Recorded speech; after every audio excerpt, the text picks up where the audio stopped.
I was the original great replacement theory You are. to people. I replaced Big Show. I replaced, the person that for a long time should not be named, as he was called. And yeah, and people, the internet is undefeated, and lots of Photoshop, licenses went to work on replacing Chris Benoit. So, anyway, the reason I'm bringing this up, right, is because Benoit and Eddie Guerrero, they were both their respective world champions at the end of WrestleMania 20, and they were. I don't know how much was their fault or how much wasn't their fault, or love to know your opinion. They were basically, as them two on top, they were the worst drawing champions since Diesel. Obviously, the business as a whole was on a massive downslide ever since the invasion of the WCW invasion of 2001. But can you talk specifically about Chris Benoit's title run? You were on WWE Raw at the time. How much should a world champion be blamed or praised as in this time period for how well the viewership is doing and how well the houses are selling out? I think I know you bring up an excellent point, because you need to bring up the entire kind of wide field of view about the time. They're looking at it like, oh, from WrestleMania 20 to when Benoit lost the title to Orton at SummerSlam, wow, that was the worst. We're never doing this again. Of course, there's been many people who have been quoted about vanilla midgets and these guys sub 6 foot being world champions and criticizing that in retrospect. But when you look at it, it's almost like WWE was ahead of where they were going anyway. Look at today. Daniel Bryan, CM Punk. CM Punk was the longest reigning WWE champion in history up until a certain point when Roman Reigns beat that, correct? Mm-hmm. So in the business, I dare I say, it was hotter with smaller, thinner guys, much smaller than Benoit and Guerrero, who were still looked like tough dudes, even though they weren't over 6 foot. But what you said was excellent. I feel like, much like a lot of things need time to develop, say 6 months to a year to turn the business in a positive direction.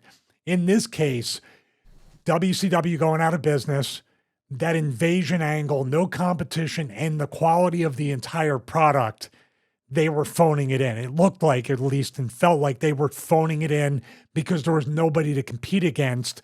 And TNA, even in 2003, started the weekly pay-per-views, 2002, 2003. That wasn't going to be competition to make WWE want to raise their level with that.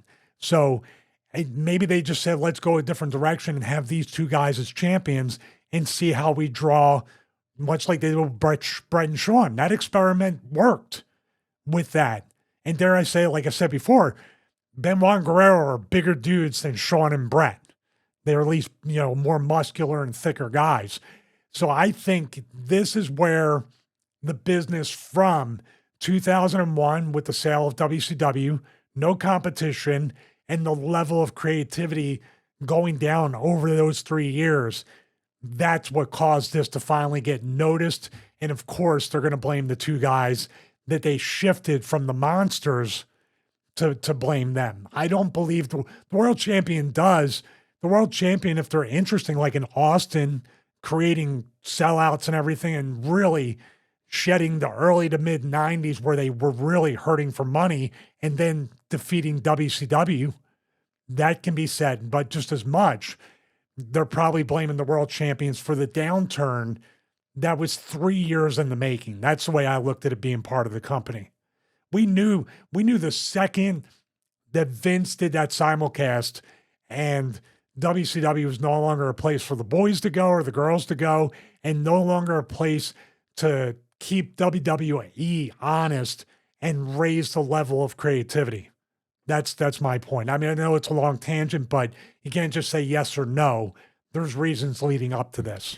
We'll talk about Benoit specifically as world champion in a minute. Do you think that there was a lot of pressure from the internet wrestling community, which is obviously getting more of a voice with the expansion of the internet, I guess, at this point, to have this happen? Because I almost think, having them both champion at the same time, and then them both losing their respective titles within 5 months, maybe. I know they didn't do very, very long title runs at that point, but still, neither of them ever won a world title ever again. was this maybe Vince's way or somebody else saying, see? You know, we've given them as little opportunity as possible to get over as world champion, and now they failed. There is something that I've always sensed with Vince or even wrestling promoters and bookers in general. Be careful what you wish for. Now we're going to give it to you and prove how you're wrong. Because this was WrestleMania 20, the year of WrestleMania 20, correct? In 2004, yeah. 2 years later in Chicago, WrestleMania 22, they wanted to prove the fans wrong again by putting the belt on Rey Mysterio and have it being such a watered-down, milquetoast championship run. And he won it in a three-way, which is like the story gets muddled too with that. It's almost like you win by like process of or attrition in a way. All the other two guys are taking each other out and you're just going to slip in and win. And Ray deserved better. And I'm surprised even after whatever failed experiment they set up to fail in the beginning anyway with Benoit and Guerrero, that they revisited it two years later with an even smaller guy, which dare I say it, even more popular, bigger merch seller. I mean, the Ray was selling masks, T-shirts, and everything else. And that might have been what put him in that spot to be world champion, to see if they can sell even more merch. Just my guess. So, because you were on Raw this entire time, we're going to stick with Benoit. How did you feel overall Benoit did as world champion? I know that's a very broad question, but overall, how do you think he represented the Raw brand? Did you take him seriously, or do you think the fans took him seriously as world champion, or was there more of a feeling that he was transitioning until Triple H, inevitably got it back, I suppose? I took him seriously as a champion because of his work. People took him seriously because he looked like a threat. Like not only to defend the title, but literally he was called the Crippler. And he made people tap out. He had a viciousness and an edge to him. But I don't feel like anybody thought he was a transitional champion. Maybe politically backstage, the Triple H people and everybody that wanted to get that title were pulling out the knives or not saying yes, but definitely saying no. By not saying yes, it's saying no. With that, I don't think anybody sandbagged Chris. I don't think anybody sabotaged the matches. His matches were still high quality during his title defenses.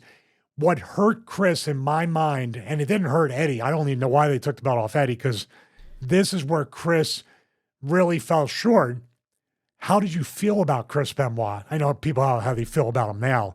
When he was alive and when he was champion, outside of saying that dude's stuff looked real, it looks real. That dude's intense. That dude hurts people. That dude makes people tap out. He's a machine. He's a wrestling machine.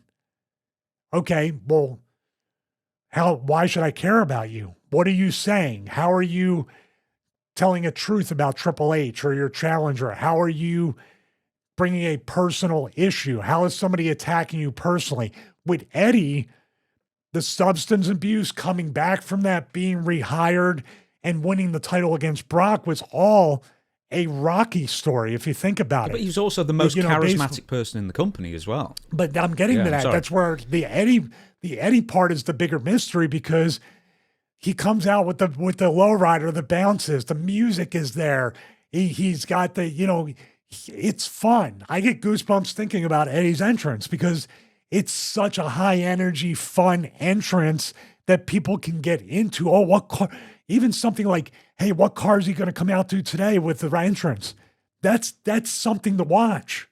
And then he gets in the ring, and not even just his work rate is right there with Benoit's, but he does stuff like hits the chair on the mat, falls back, lie, cheat, and steal.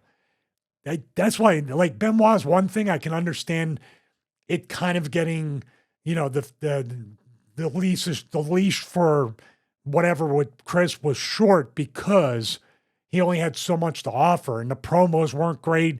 And also, Chris didn't look like he was fun to watch. Eddie was a lot of fun to watch from the beginning to the end. Does that make sense? Yeah, absolutely. I think part of the reason that Eddie Guerrero's world title run was shorter than it could have been, I mean, obviously there's creative reasons as well, but the stories at the time were that Eddie felt the pressure as world champion tremendously. like it changed him. And it really became like a job where it wasn't even remotely fun for him anymore. Because obviously, as you said and I said, in 2004, ticket sales were down. And, the shows, by and large, were pretty uninspiring. Especially because so many of, the big stars that the brand split had been built upon in 2002 had long gone as well. Even your Goldbergs and Brock Lesnar's had been gone by, 2004. No, WrestleMania 20, in fact. But with Benoit, and specifically world champions in general, I know you've never been a world champion in WWE, of course, but how much pressure do you see first-time champions under, as far as, wanting to prove themselves, have the best match every night, leave the arena the last people to leave the arena, added obligations as well? Yeah, there's a lot to think about. I think if you're talking about an analogy, I'm a big NFL fan. You could take that journey to the Super Bowl. You win the Super Bowl. Now it feels completely different as the defending world champion of the of the NFL or whatever. There's all this pressure. There's no pressure when you're going for it because you're like, okay, I'm going for it.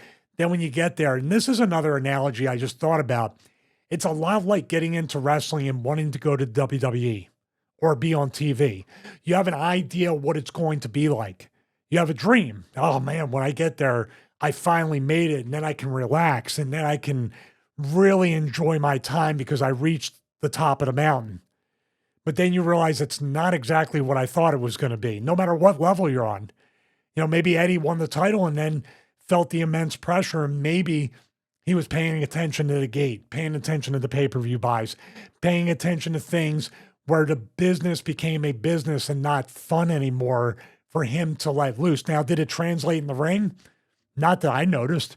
There wasn't like a pressure, or I didn't feel him trying to force anything. He was still the utmost professional and performer when he went out there. And I feel bad hearing that. If that's true, Eddie deserved to enjoy the title run after everything he's been through.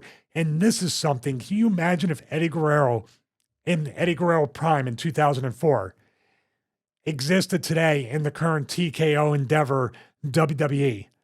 He would be beyond the most overact. I can see him coming out in the stadium WrestleMania with an army of lowriders coming down and just having, and I'm sad my friend's not here to experience any of that newfound, how should I say, boom period, like mainstream recognition of WWE.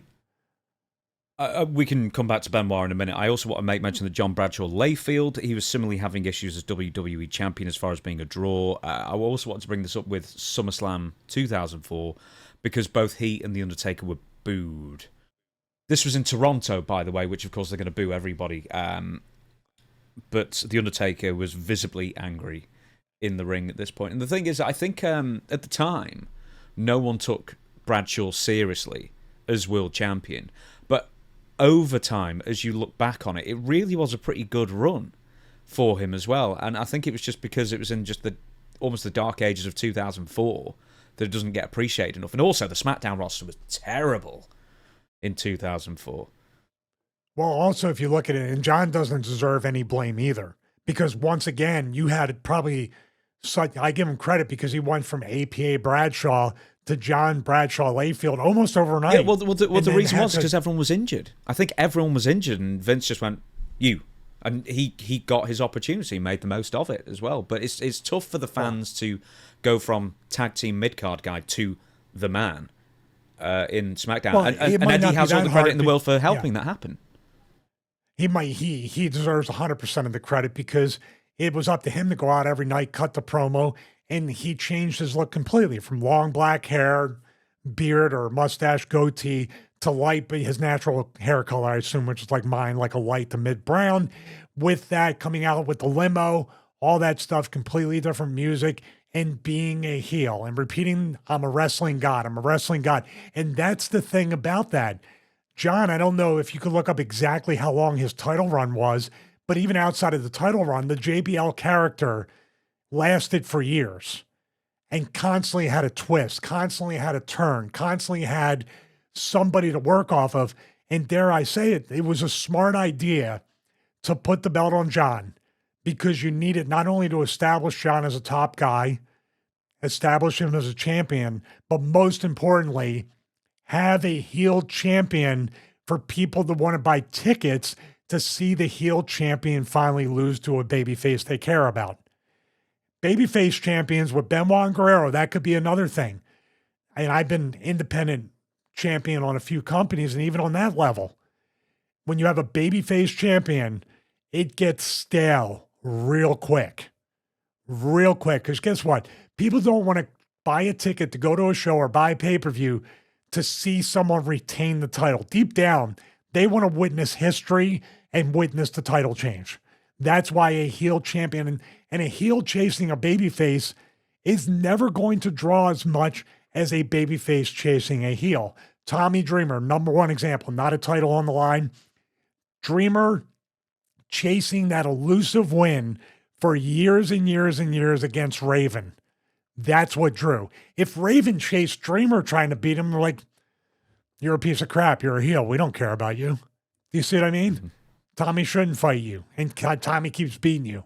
So I give John all the credit in the world, and you can call it the Dark Ages or whatever, but 21 years later at the time of this recording, and especially with the way the world is today, how many people have watched that JBL segment at the border kicking people back into Mexico? It's, you know, for good or bad, you know what I mean? But he's a memorable character throughout the entire history of pro wrestling, not just WWE. In the WWF, I know there was a bit of an anomaly because there was Hulk Hogan, Bruno, Pedro, even Cody Rhodes. They've all been long-time, high-drawing babyface champions as well. So, but for whatever reason, that seems to be an anomaly for them as well. Maybe the AWA in the 60s with Vern, but for the most part, it's always been the heel champion. Well, it's a different model, though. You're talking about Bruno defending at the Garden in front of a bunch of Italian Americans, yeah. And they wanted him to win. It was different back then because people needed a hero to cheer for. In these days, I think it's more like we just selfishly want to witness history. I want to say I saw it at WrestleMania. I saw it at a house show, and there's no house shows anymore, so that's another thing. The model isn't driven by house show revenue. It's driven by TV licensing, merchandise, then maybe tickets, which they make their money on the tickets if you're interested in a SummerSlam front row seat. $38,000. That's for both nights. 38 now? Oh, it's $38,000, yeah. Oh, I thought it was 40. No, I think it was always 30. Oh, people round up, don't they? I mean, after the first 25, 30, who's counting, right? After the first average wage of, the average American, I guess, or UK person, or whoever. One more thing to circle it back to Benoit. Do you think he was just far too limited to be world champion over the long term? I'm not talking about in ring, of course. The only limitation is the fact what got him over was being that stoic, hard-nosed, like all business, all action type wrestler, right? High impact. That got him where he was, but what makes a world champion more than anything is what that guy said. Rocky, let's look at Rocky. Rocky can work, but is Rocky the most, like, I don't know, coordinated wrestler out there with are the punches the best? The people's elbow is whatever it is, but that just proves moves don't matter. What's the in-between? The spitting of the hand and the big one, the promos. Rock would do what Dusty Rhodes famously said. He talked people into the building. A champion and an over character talks people. Punk can talk people into the building. Paul Heyman can do it. Even when Brock was talking a little bit, getting people interested. Drew McIntyre can talk people into the building. That's the difference. Think about the people that just want to wrestle and don't care about being flashy. Bret Hart could cut a promo. As much as he gave himself a 3 or 4 in promos, they allowed Bret to speak his truth. And that came across as charismatic and real. So, yeah, Benoit's weak point was his promos. He could admit to that when he was alive. He did admit to it a couple times. But what are you going to do? Like, he concentrated on what brought him to the dance. And what he was lacking was exposed when he got to the top.